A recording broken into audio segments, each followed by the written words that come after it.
Welcome to Ask Dr. Love Radio. I'm Dr. Jamie Turndorf, and it's my pleasure to be with you again today. Today's show is called The Champagne Diet with Cara Alwill Leyba, and I'm asking the question, how can champagne improve your love life? So, Cara Alwill Leyba, I'm really excited to have her on the show today. She's a certified master life coach. She encourages women to celebrate themselves every day, raise a toast to all their accomplishments, and create a champagne life, as she calls it. Through loving support, guidance, and an expert perspective, Cara empowers women to be the change agent in their lives. And her blog, thechampagnediet.com, has been featured in Glamour, Shape, Marie Claire UK, Cosmo South Africa, and a host of other publications worldwide. And Cara's writing has been featured in the Huffington Post, Marie Claire, xoJane, Mind Body Green, and many other sites. And when she's not popping bubbly and blogging, Cara spends her days leading a digital advertising team at MTV Networks. And she lives in Brooklyn, New York with her hubby and her dog. So, Cara, welcome to the show. Hi, thank you so much for having me. Hello. So we talked in the green room about how cool as a cucumber you are, and that's not because you're drinking champagne. You're not Not yet, well, not all chill yet, because you're chilled not without chilling the champagne. So tell me, what is this champagne diet, and what inspired you to create it?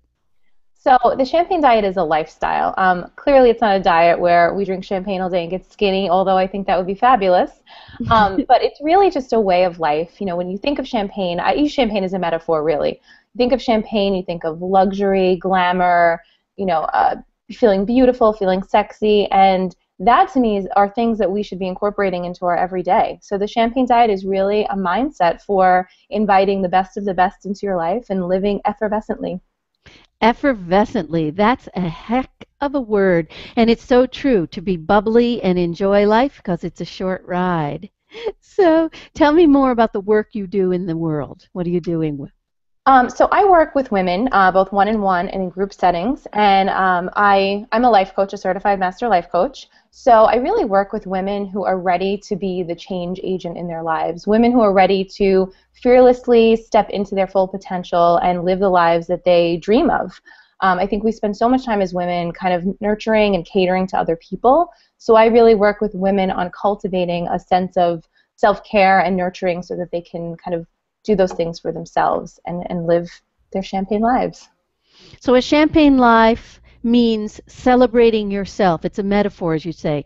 Pop Yes. the bubbly, put yourself first, kick up your heels, and celebrate you. Exactly. Whether you drink or whether you don't, celebrate you. And don't get so caught up in putting everyone else first, as women are so prone to doing, the kids, the job, the icing, everything is layer cake upon layer cake of obligations, and we end up coming last. Yep, exactly. Yeah, Right. exactly. And you make a great point. I mean, if this is champagne is the metaphor. It's not just for people who want to sit around all night and drink champagne. It really is just about getting in that bubbly, effervescent mindset. Now, I read something on your blog that I thought was interesting and that really a lot of women could relate to. You talked about having a weight problem your whole life, hmm and you sort of stumbled into the idea of champagne helping you lose weight. So could you tell a little bit about that? Yeah, so I, like you said, have struggled with weight my whole life, up and down the scale. I've been on every diet known to man.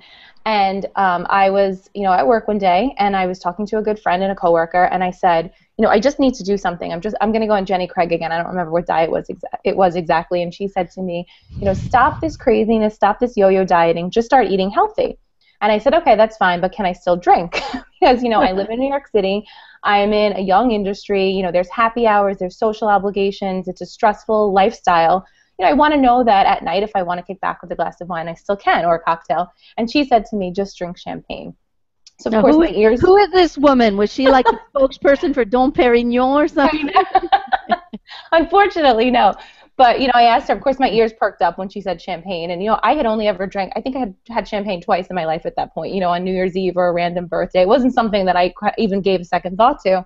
And she explained to me that champagne has 100 calories in a glass, and it's the lightest drink you can have, and blah, blah, blah. So I took her advice, and I had a glass of champagne that night. We were at a happy hour for work. And I noticed that I just felt so different holding, this delicate, beautiful flute of champagne as opposed to like a Coors Light. Like how could you not feel better with a glass of champagne in your hand? And that kind of set off the spark in my mind of thinking of just using this glass of champagne as this beautiful metaphor. And as I did go on to lose weight by also exercising and learning how to eat for my health and eating a whole food, nutrient-rich diet, I did have champagne from time to time when I wanted to enjoy and indulge. And I also made other changes in my life and got rid of a lot of other dead weight. So the champagne diet really did start kind of as a joke, and everybody would say you're on this champagne diet, but it really then morphed into the lifestyle that it's become for me. The issue of weight is so integrally tied to a woman's self-esteem, because I saw this, after my husband died, after a couple of years, I did a little internet dating, and I was amazed to see how guys live under what I call the delusion of adequacy, and women live under the delusion of inadequacy. So many of these guys were saying, oh, I'm fit, I'm strong, I'm fit, and then I would look at their photos, and they were very overweight guys. Women think they're heavy even when they're not. I mean, we're just so brutal to ourselves, and the culture doesn't help, with this idea, you've got to be thin, you've got to be thin. And so I really understand the weight issue, because actually I talk about this, Cara, in my new book that's coming out from Hay House, Love Never Dies. I tell my memoir, and in it I talk about the fact that from the time I was a kid, I was just plagued with weight problems. And there's so much that people don't understand about weight. We talk about, oh, cut your calories, exercise more. But there are millions of women out there who can cut their calories all they want and exercise up the wazoo, and they're still overweight and they don't lose weight. And I was one of those women, for most of my life. I mean, I fasted even for 10 months and didn't lose a pound, defying medical science. And so, I really have wanted for so long to be able to let women know that there are so many factors that go into weight problems that are beyond what you eat and how you exercise. I mean, we know for one thing, I'm sure you're aware of this, the stress factor. Yes. That when you're stressed and your body secretes excess cortisol from the adrenals, the stress glands, we start holding water and fat around our gut. That's one of the things that happens to men and women, and I'm sure you're familiar with that. And also, one of the latest findings that you'll go to your doctor, your MD won't even know about this one, but of course I've been researching this question since it's been so near and dear to my heart for my whole life, that there's a big link between your bowel and your weight. Are you familiar with that? No, I'm not. Well, I want to share this with you because I was thinking about your lifelong weight struggle, and so many women don't realize this, that we found out a couple of years ago that our bowel lining is responsible for our immune system. Like 80% of our immunity comes from the bowel. But what we didn't know until very, very recently is our neurotransmitters are also made in the bowel. The neurotransmitters are those chemicals that make us feel good, the serotonin, the endorphins, and so on. Mm-hmm. But there's a third thing that's made in the bowel that nobody could have ever imagined, and that is our hormones, believe it or not. The hormones that involve our metabolism, like leptin, ghrelin, hormones that were just identified in very recent years. Now, what throws your bowel out of whack could be as simple as taking a dose of antibiotics or birth control pills or taking steroids like cortisone pills. Once your bowel goes out of whack and the flora is messed up, you're not making the right hormones that make your metabolism work correctly. Wow. So isn't that wild? Yeah. And people don't know this. And then women are on the treadmill and busting their butts and saying, why aren't I losing weight? Well, I was one of these women my whole life. Nobody could believe it. My husband used to say with his cute little French accent, Jamie, you eat like an anorexic, which I always did. But and he would sit at the table with me, Cara, and he was always thin. And I mean, he was living proof of how your metabolism determines what you can and can't eat. The guy was very thin, and I would find in his little pockets, his coat pockets, candy bar wrappers underneath the seat of his car because he didn't want me to feel bad. He wouldn't eat it in front of me, right? And meanwhile, one time when I was doing that 10-month fast, desperately trying to lose weight, not understanding because nobody knew yet about the bowel and everything. So he was sitting at the table watching me drink the juice, and he pulls his belt and he says, Jamie, your diet is working. I'm losing weight just sitting at the table with you. I love it. So freaking depressed. Oh my But God. this challenge of how to hold your self-esteem intact when you're not as thin as you want or as young as you want. Believe me, I know this one firsthand. I mean, Yes. I talk about this in Love Never Dies. People would moo at me in the street, tell me to go to a fat farm because at one Oh, time I was 300 pounds and, still eating like an anorexic. So this is such a challenge, and I have lived this one. How can you love yourself no matter what is happening, and how can you accept that there are things we have no power over, things that we didn't understand even yet. In my case, it was also because I was born so early, 3 months early, so that sets you up to all kinds of endocrine problems. That was mhm. behind my problem. But how do you love yourself? Very hard to do. It's very hard. Very hard to do when you don't look like the perfect, supermodel, and you're not as thin as society says you should be. So, how do you help women with this? I think we need to start really reframing the way that we view ourselves and the way that we validate ourselves. It's not, we are so convinced by society that it's just about what we look like. We don't even take into consideration any other qualities that we have that we love. We don't look at how intelligent we are. We don't look at how kind we are. We don't look at how funny we are. That is not even on our radar. It's all about looks. So I think, Absolutely. yeah, I really encourage women, and I do this with myself because I am not perfect. This is still a struggle. I struggle with this every single day. Just this past weekend, I feel so fat. I look so fat. Why can't I wear this dress? I mean, I have to do it. It's a daily practice. But I really encourage women to make a list, to write it down, and to write these affirmations. I am kind. I am caring. Whatever it is. And it really helps you. You have to make it a part of your every single day, because if you let your mind kind of go off on a runaway train, it can be very, very dangerous. It's true. And I have noticed, and I'm sure you have too, that how other people see us is a direct mirror of how we see ourselves. I have seen women walking down the street, very unattractive, heavy, everything, with gorgeous, handsome guys. But the women are holding their heads high. They have a great self-esteem. They love themselves. My grandmother was always heavy from the time she was a girl, but her mother really built her up. And she said to her, even as a young girl, your ass is prettier than anybody else's face. And I I love swear it. she walked holding her butt held very high and her head held very high. And That was and her asset. and she just felt it, and men magnetized to her. And I mean, obviously we're not doing this to magnetize men to us, but I'm saying it from the point of view of the outward reflects, her view of herself boomeranged back on her, and other people saw her as beautiful. And also as women, we have this notion men want us to be thin, thin, thin, or we're not attractive. But whenever you read the studies about men, they don't want thin women. They they I want a know. woman built for comfort, not speed. Yeah, it's the truth.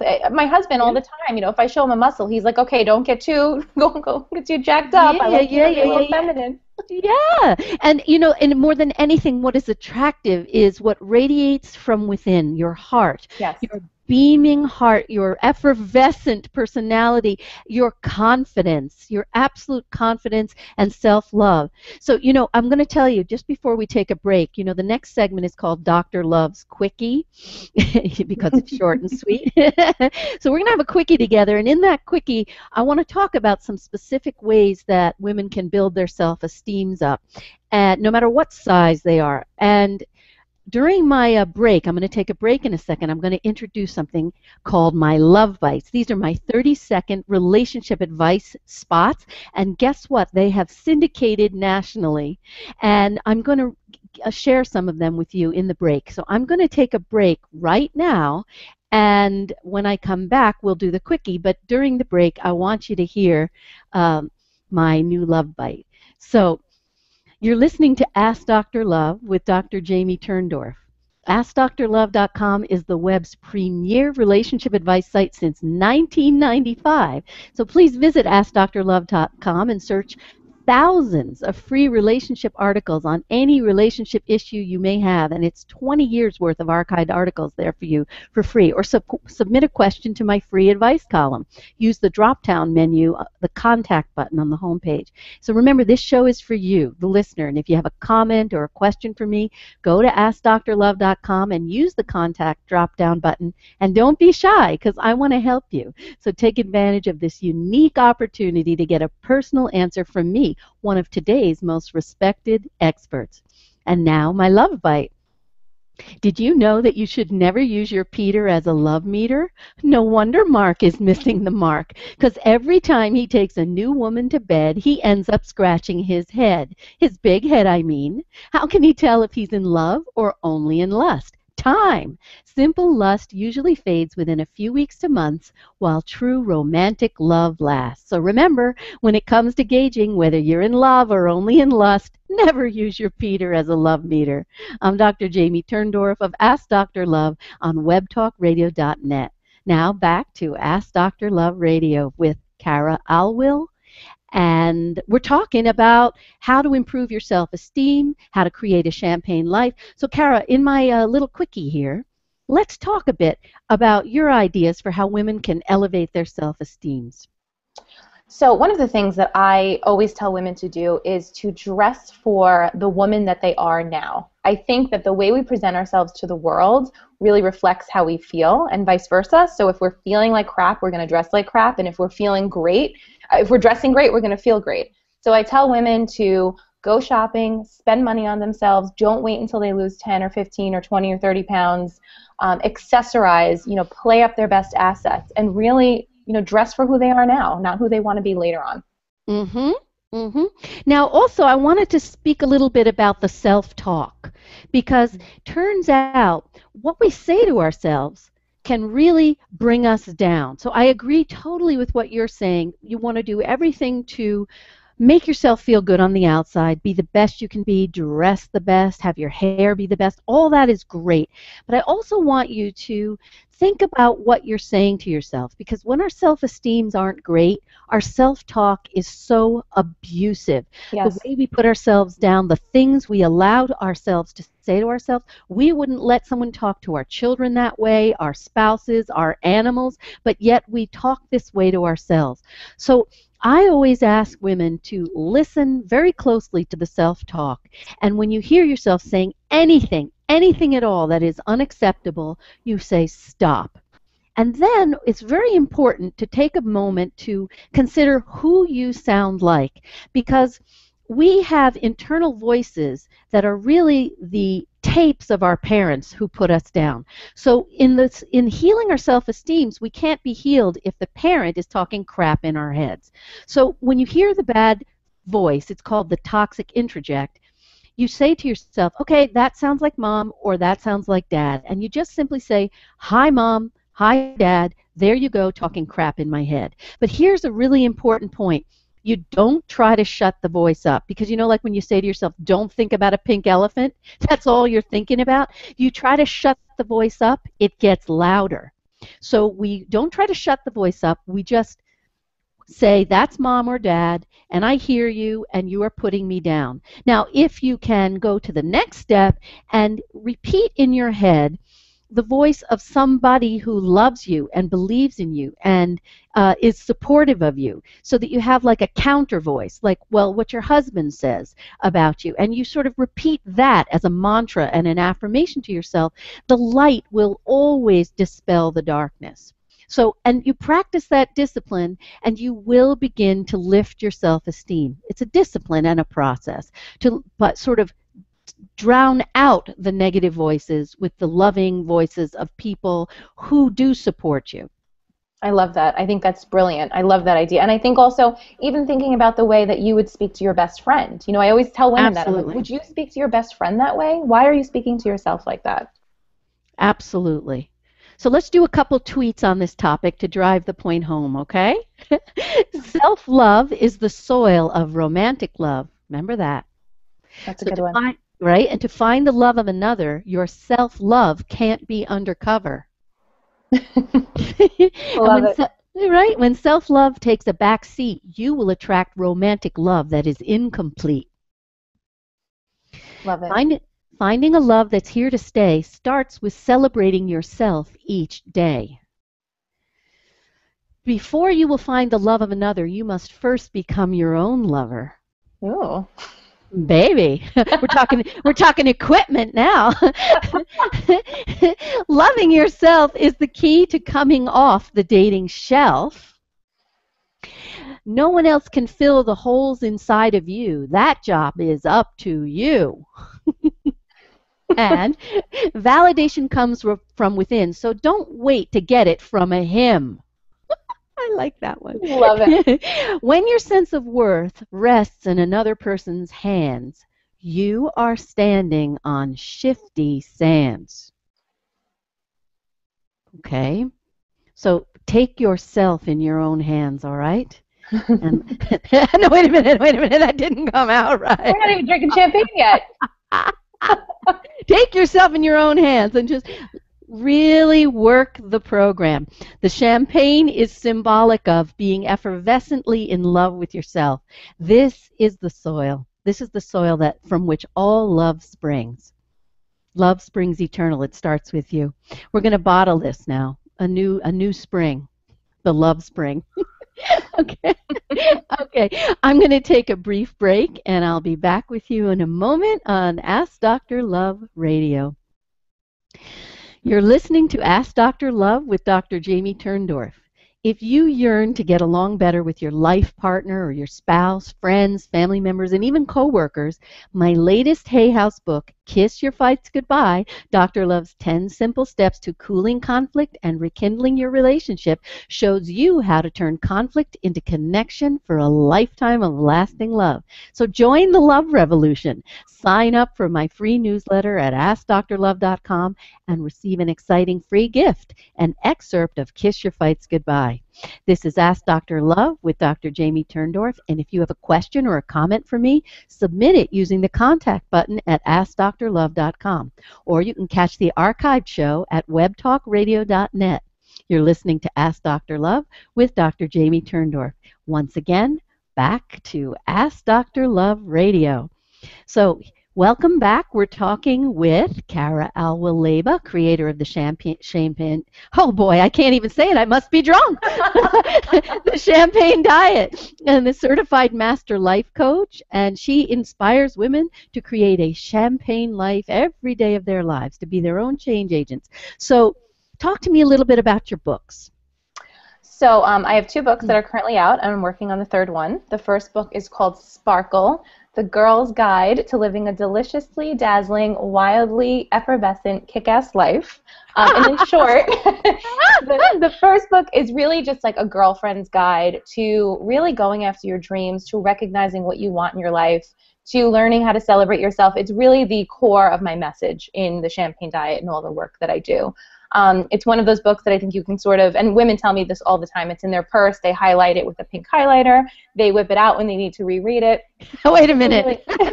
They whip it out? No. They whip it out. It is their self-love tool. There you go. Your literary, I won't go there. But anyway. Okay. You go there, girl. It's all good. The second book, The Champagne Diet, is more of a wellness and lifestyle guide. So that book really touches on the weight issues, the self-esteem issues. For any woman that's been struggling with, you know, kind of becoming confident and learning how to love and accept themselves as they are, that is your book. That book talks about my own struggles, all of the tools that I've put in place to get to a healthy place mentally and physically. And those are the 2. And the 3rd one I'm working on is called Fearless and Fabulous, 10 Powerful Strategies for Getting Anything You Want in Life. That book is coming out this summer, and that's my baby right now. I have to say, I think fear is something that women just really, really struggle with, the fear of, you know, going for what they want. And I've done so much research in my own coaching practice with that, which really inspired this book. So that's a good one, and I'm really excited to get that out there. You know, it's so interesting because so often women are afraid to be their authentic selves, you know, to really go balls out, as they say, you know, and just say your truth. And I'm not talking about the idea of being honest at anyone's expense, because a lot of times people will rationalize being obnoxious and abusive under the guise of I'm just being honest. That's not what I'm talking about. I'm talking about being your authentic, vibrant, bubbly self, bringing your truth out in a brave and courageous way, not worrying about what people think of you, just speaking. And there was an interesting study. I went to Vassar College on the undergraduate level, and the teachers noticed that the women students were so bold when it was just a female school. But as soon as they started letting guys into Vassar, girls started clamming up and being all closed in on themselves and afraid to say their truth. They just were doing the traditional, oh, defer to the guy thing. So we want to be sort of like as if we're in a sorority or a female college and just not even worrying what's he going to think of me and will he like me, and because paradoxically the more you don't care, the more people like you anyway. So that's the truth. That is the truth. And authenticity and that compassion and love for yourself is what makes you the most attractive. Absolutely. Absolutely. So why do you think people need a life coach? What is a life coach and why do we need one? So a life coach, I like to kind of consider myself a partner in shaping your life. So my clients, I partner with my clients. It's very different than, it's not a psychologist, a psychiatrist. It's extremely different than that.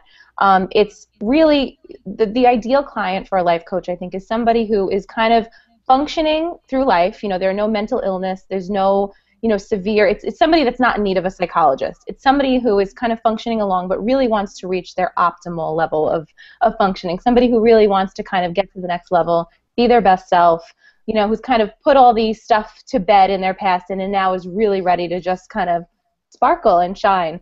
And yeah, I really consider myself a partner with my clients, and I'm there not to give them advice, not to tell them what to do. I'm really there to help them bring out those things within themselves and ask them questions that are really going to get them thinking, and sort of get them, questions your best friend is not going to ask you. Something that may challenge you, may make you a little bit uncomfortable, but ultimately is going to get you to the place that you want to be.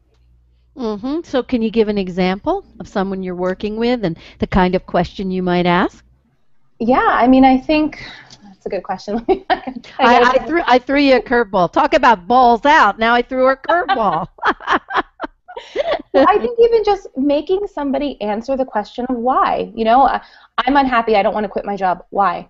Why? Give me a good answer. Give me an answer that I'm going to accept. I'm not going to accept because I'm scared, because I'm afraid I won't make my bills, because I'll disappoint my mom. I'm going to make you really dig deep and just come up with an answer that is, justifiable, and in most cases there isn't one. So well, also to me, I always find, and this is what I always say to men and women, that when you feel afraid, that's your next life growth step. Because fear is really your teacher. It's telling you it's a place that you need to go in order to evolve and grow, and the fear is calling you. It's a way of calling you to face whatever this is and be afraid and do it anyway. Feel the fear and do it anyway. Exactly. And I think every time we move forward in amazing ways, right, when we do. What were you going to say? Oh, I was going to say, I don't think there's such a thing as fearlessness. I use fearless and fabulous as the title of the book, but fearlessness isn't a real thing. We all experience fear. You can't deny that. It's the act of embracing that fear, acknowledging it, and then letting it go. Making the decision. Maybe it's not always the right thing. I mean, touching a hot pan, you're not going to do it anyway if you're afraid. But making a fearless decision to move forward and live a life that you desire and go after your dream job or create your dream job or leave the person you're with and find the right person, that's when you make that decision. So it's embracing that fear, acknowledging it, and moving forward anyway. And it's so true that every part of my life has always, all my successes have come from stepping into the mouth of the lion, as I call it. I was speaking to you in the green room before about how, nobody would think Dr. Love has stage fright. She's on TV. She's everywhere. But I do. And when my last publisher sent me to Chicago to do the Jenny Jones show, I was so nervous in the green room, besides the fact that there were police there and bouncers and people were swearing at each other and punching each other, on the stage. And I was, oh my God, I'm fresh meat being thrown to the wolves. This is so horrible, and I was so scared. I was on the phone with my husband and I'm hyperventilating and I said, I'm going to have a nervous breakdown. I'm so nervous, with the names that they're calling everybody. So finally, they put me in the green room and they're doing my makeup, and the makeup artist says, well, don't worry, this makeup is only for the docs. I'm not sharing it with the people on the stage, because she was implying that the people there were just like so disease riddled. Terrifying. So finally I get taken out and they want me to talk about affairs. And I explained to them that, affairs is the ultimate screw you. Instead of talking constructively with your partner, you're going and saying screw you by screwing somebody else. And we really need to talk about our feelings and our disappointments rather than act them out. So now en masse, this football stadium worth of audience is screaming and booing me. So I just look at Jenny and I say to her, well, Jenny, they can keep hanging each other up by the family jewels. You see where it's gotten them. That's what I said. Good for you. And I mean, I was so fearless, even though I was afraid. I was being, in the fear and speaking my truth. And the show stopped. They stopped the show. I was thrown off the stage. It aired that way. But it was such a pivotal moment for me to be afraid, do it anyway, and I was never afraid again in the same way, because the things that we think are going to kill us only just make us stronger, as you know. Amen. Yeah. So what's the one piece of advice that you find yourself giving women? Be easy on yourself. Really, it goes back to what we were saying before. Be gentle with yourself. All good things come from self-love. Nothing good comes from self-hate. There's no way you're going to lose the weight, leave the relationship, get into the new relationship, quit the job. Anything that you need to do in your life, it's not going to come from hating yourself and talking negatively to yourself. It's all going to come from self-love. So if that's the one piece of advice I could give, that is it. Love yourself. So, one of the hardest things in terms of loving yourself is when you were raised by parents who were not as loving as they should have been. And, most of us didn't have the most perfect upbringings. I mean, this is very, very rare. I mean, I know that I may see a skewed part of the population. People come to me for therapy because they've had really tough childhoods, but there are plenty of people who don't come for therapy who have had very tough childhoods because our parents put us down, favor a sibling over us. Their parents did the same to them. So it's very, very difficult to dig into the well within yourself and find self-love when you were raised in a hateful, abusive, critical way. Do you ever get coaching clients who have that problem? I do. And I think the advice that I sort of give them or try to help them sort of cultivate a sense of being your own cheerleader. I'm not to say that stuff doesn't matter that happened in the past, but it's getting out of that victim mindset, getting out of the mindset that this happened to me and that happened to me, and just really being your own cheerleader and kind of being your own parent if you have to.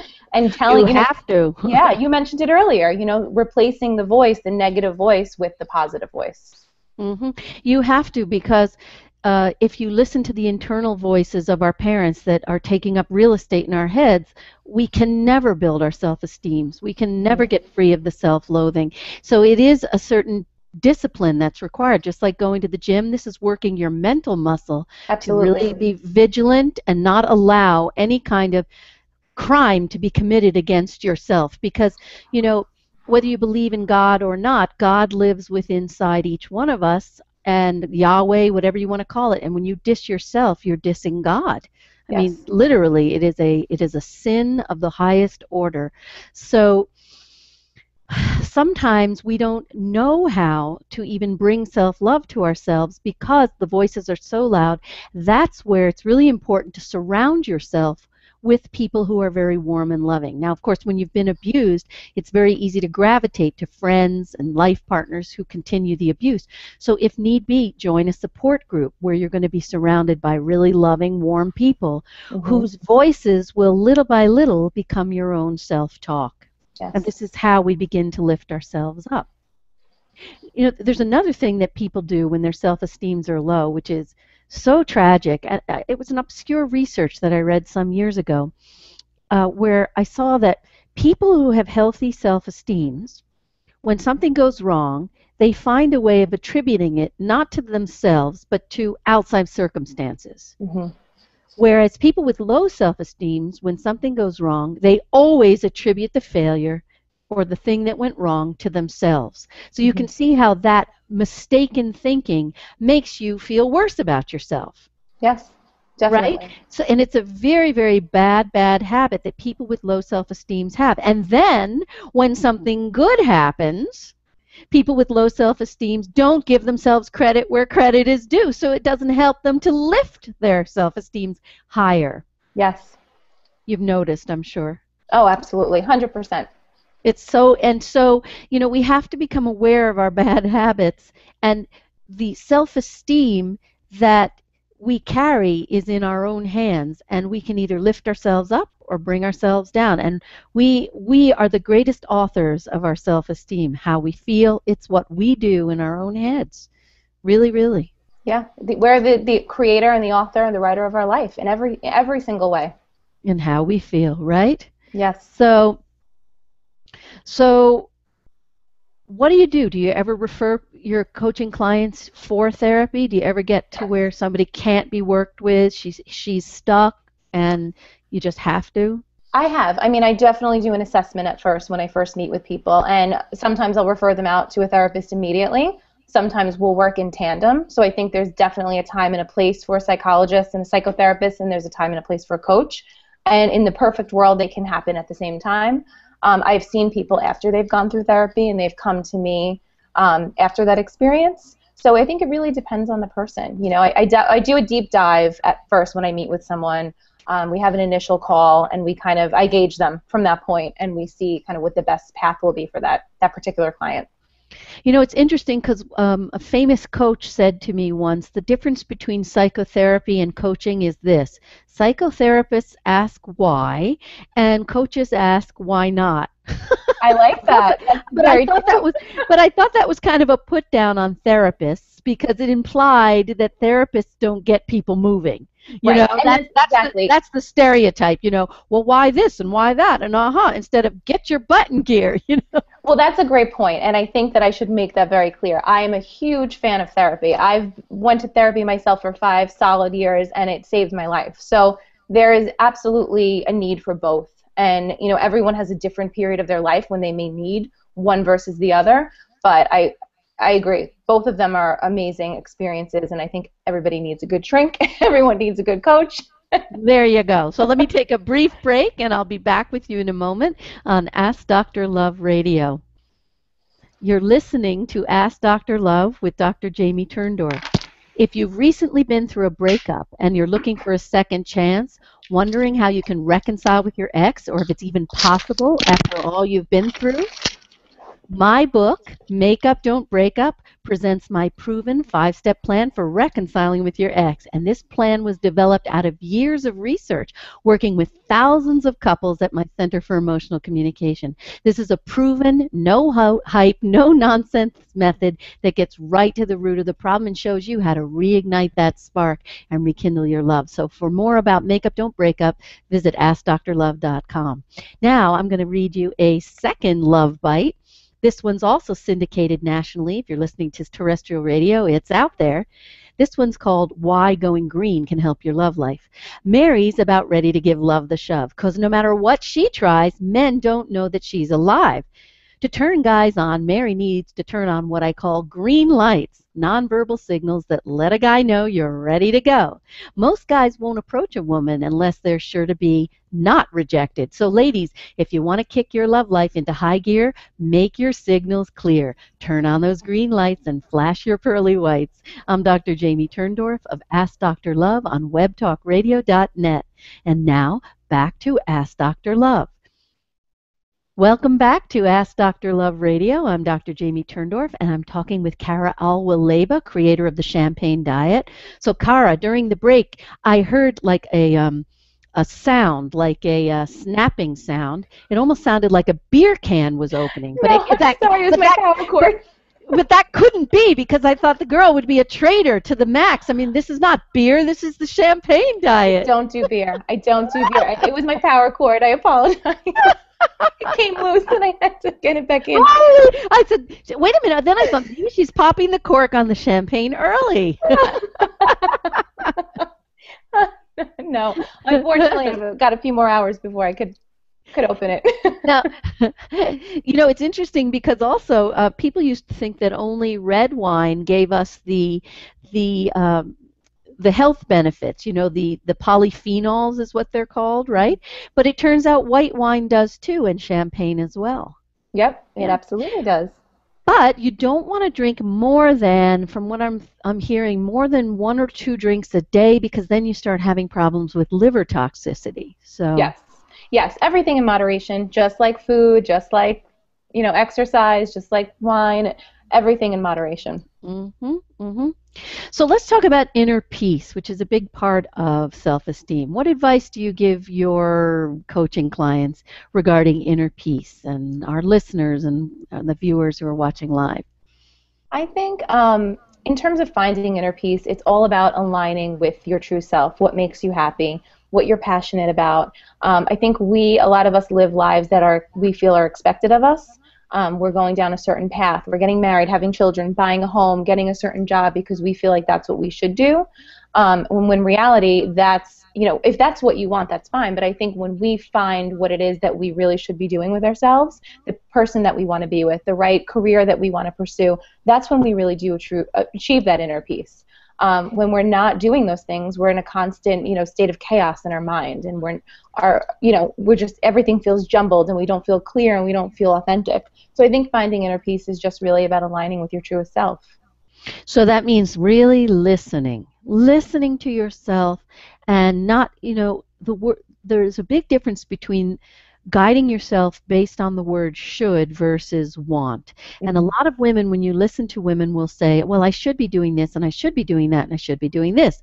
Now, I know a minute ago you said you used the word should, but you didn't mean it in that sense. You meant find what is your true, authentic self, your calling, your purpose, and that's where you should be going. I'm using the word should in a different way, in the sense of I'm not listening to my inner self. I'm doing what I think I should based on what my mother wants, my father wants, my brother, my sister, my husband, my kids. I'm being driven by outside forces and mandates and obligations instead of my own inner truth. So you're on the right path when you ask yourself, what do I want? And if you're going from that word, I want, that's much closer to your inner truth than I should this, I should that, I should this. So tell me what success means to you, girlfriend. I just had this conversation with a friend the other day, and it really, I said it to her and I say it to everyone, success to me equals personal happiness. So if you are happy, at home, raising your kids, building a beautiful home, a family life, that's fine. If you are happy, doing your own thing, traveling the world, running a business, that's your happiness, that's success. I think it's completely personal to everyone. I don't think it has to be a cookie-cutter definition. I don't think it has anything to do with career. I think it has everything to do with personal fulfillment and happiness. So happiness to you is synonymous with success, that you are happy and joyful in your life. Yes. And, look, let's be real. Everything's not going to be peachy and perfect at all times. There are things we have to do. There are jobs we may have to take to pay the bills. Your kids are going to get on your nerves from time to time. You may want to kill your husband from time to time. But in general, the overall kind of theme of our lives should be happiness, and at least the pursuit of happiness, right? Trying to get there and filling our lives with as much joy as possible. Absolutely. So tell me a little bit about you and your hubby, because we didn't have a chance to talk about him. How does he figure into the Champagne diet and the Champagne lifestyle? He is the most supportive man I've ever met in my life, and he's got the patience of a saint because I am not easy to be married to, and I know that. But he's so supportive, really. And I think that's what everyone should look for in a relationship. I mean, of course, there's a million factors that play into it, but to have somebody who will, be your best friend, root you and cheer you on in everything that you do, that's what he is, and that's what he does for me. And he does a million other things, but that's really been the biggest thing that I've learned in my, time on this earth and my experience in relationships. You need someone who's going to be on your team. Totally on your team. Men who are really successful as life partners and spouses know how to give their partner the feeling that she is number one. That Yes. is, you are first in my mind, my heart. Now, a lot of guys will say to me, well, I have to work. I have to, I can't just sit there, because they're mistaking the difference between feeling and doing. A guy can work. He can go travel to the moon. It's not about stopping a guy from doing what he has to do and needs to do and wants to do, but it's about him giving the woman the right feeling before he blasts off. I'm going to the moon, but I want you to know you're in my heart every minute. And when I feel that the guy is first, last, and foremost devoted to me, that is exactly what a woman needs to feel safe and Yes. comfortable, and that he's on her team. And if guys could really, really get that idea, that you give her the right feeling. It doesn't matter so much whether you do hang with her at every minute and that you're her puppy dog. No, just give her the right feeling that she's first. Yes. Absolutely important. So tell me, what's your life mantra? You told me you wanted me to ask you about that, so I don't want to forget that one. My life mantra, I think, is really take the time to celebrate you. It goes back to the champagne diet and the whole lifestyle. Celebrate yourself. Celebrate one thing every single day, whether it's small, big, amazing, tiny, little blip on the radar, whatever it is. Find something to celebrate every single day. I like that. I like it. And the thing is, so often people with low self-esteem, because I'm coming back to that, will dismiss their accomplishments. Well, it's not big enough. I'll compare and despair. It's not as big as what so-and-so achieved. But it does not matter what the size of the accomplishment is. It's that you honor every step along the way. I think it was President Kennedy who said, when people are standing at the top of a mountain looking down and so overwhelmed by how far they had to climb to go from ground level to the top, you don't want to look at the task in this way. You just want to put one foot in front of the other and just take one step and another step and another step, and just keep taking those steps and rewarding each step, and the next thing you know, you've reached the top of the mountain. Yep. And it almost seems effortless. Yeah, and I think really enjoying the process, like as you take those steps, really enjoy it. Don't do it if it's not fun. If it doesn't feel good, there's no point. Take the time to celebrate it and really be in the moment as much as you can. Absolutely, because celebration is synonymous with living in the moment. Because if you think about it, if you're living in the past, you're miserable, because most of us had crap childhoods, right? If you're living in the future, you're filled with fear, you're biting your nails, because fear comes from living in the future. What if this? What if that? What if this? But if we live in the perfect present, now we're in peace, because right now everything is just fine. We're having a great time, we're enjoying each other, we're upright, we're dressing, it's a blessing, we're fine. So you're in the now. That is your path to peace, to happiness, to joy, to self-esteem, to living that bubbly life. The now. That is the secret, really. Yes, and it is the hardest thing to accomplish. It is not easy by any means, but it really is truly, you said, it's the secret. It's the definition, I think, of pure peace and happiness. Absolutely. And notice how the time we spent together just flew. That's one sign that we were totally present in the now to each other. It was joyful, it was fun, it was effervescent, and time flies. When you're in the now, fully present, time speeds, because I think we're almost somehow living heaven. It's just like a heavenly experience. We're totally content, and it flies. We're happy. Yep. So we have a few minutes left. I want to make sure that everybody hears what's next for you, here's how he or she can find you, and I'd like to promote whatever it is that you would like to promote. So tell us a little bit. Well, thank you. Everyone listening can find me at thechampagnediet.com. Okay. Super easy. From there, you can reach my Facebook, Instagram, Twitter. I'm a huge social media person, so come along for the journey. Follow me. I'm always Instagramming and tweeting little inspirational messages.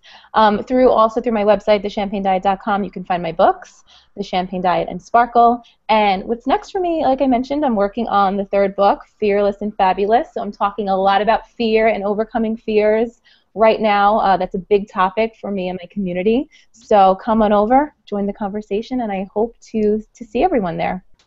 Right. And was there anything else? I had a feeling there was something else that I could promote for you, but no, we've got it all. Oh, also people can get your books on Amazon. We Yes. shouldn't forget that, Yes, right? they can get them through the website or through Amazon. So either way will take you there. So if you go to Amazon, you just search Cara Alwill Leyba or the Champagne Diet, they'll come up. Also, if you go to my website, you can navigate there through that. I love how you pronounced it. All will. All will. All All it's will. all will because it's all will, isn't it? It's all will. All will and surrender. So I've actually thought I should just change it to something like Clicquot, something champagne-y. Veuve Clicquot. Caramel. I used to hate those commercials. I think they were on WQXR. Was it Veuve Clicquot about the widow Clicquot? Oh, it was very Yes. annoying. Yes. But it didn't turn me off to champagne because it's also interesting that champagne is one of the few alcohols that doesn't cause heart palpitations. You know, where wine may, hmm champagne tends to not. So that's another miraculous aspect of champagne. One of the And many we're benefits. I know, and we're not saying that you can't do sparkling wine. That's okay Exactly. too. Oh, it's sparkling wine. Anything bubbly, anything effervescent and crisp and light. I love it. Right. Right. So, next week I wanted to tell you a bit about what the show's going to be next week because there are these large relationship bloggers. It's called the Soulmate Experiment, and they actually did a review of Kiss Your Fights Goodbye, and I got to know them, and they're going to be coming on my show. And what we're really going to talk about is the controversy of whether there's such a thing as a soulmate or not. What do you think about this? That's a big, big topic. I Yeah. think, in my experience and just in thinking about it and researching it, I think we have a lot of different soulmates. My personal opinion, they can come in the form of a friend, a lover, really anyone that we meet. And I do believe that they teach us something about ourselves. I don't Hmm. know if they stay forever. I think that maybe they kind of come in and out of your life for a reason. But there are Hmm. certain people, I mean, I think that you will sort of just always keep in your mind and they sort of go when you're able to take a lesson from that experience. That's my, And that's my some soul connections are transitory, and some are for your entire lifespan together. And yeah. they're all different kinds of soul connections. And some, I think, believe that each of us began in soul form, and then we were put into a body for a ride, in bodily form. And when we meet somebody who we feel that instant click with, it's because our souls recognize that we were together previously in spirit form. And Yes, I've heard that before. right? And I certainly am living proof of that experience because when you read Love Never Dies and you hear my love story with my husband, it was it was the most amazing soul connection. I had literally seen him, Cara, from the time I was a young girl, his face and everything. And it was such a strong connection that I knew I was supposed to wait until he appeared. And he did eventually appear. And the minute I met him, I knew, that's the man that I Wow, was meant. Isn't that wild? that's amazing. So I know.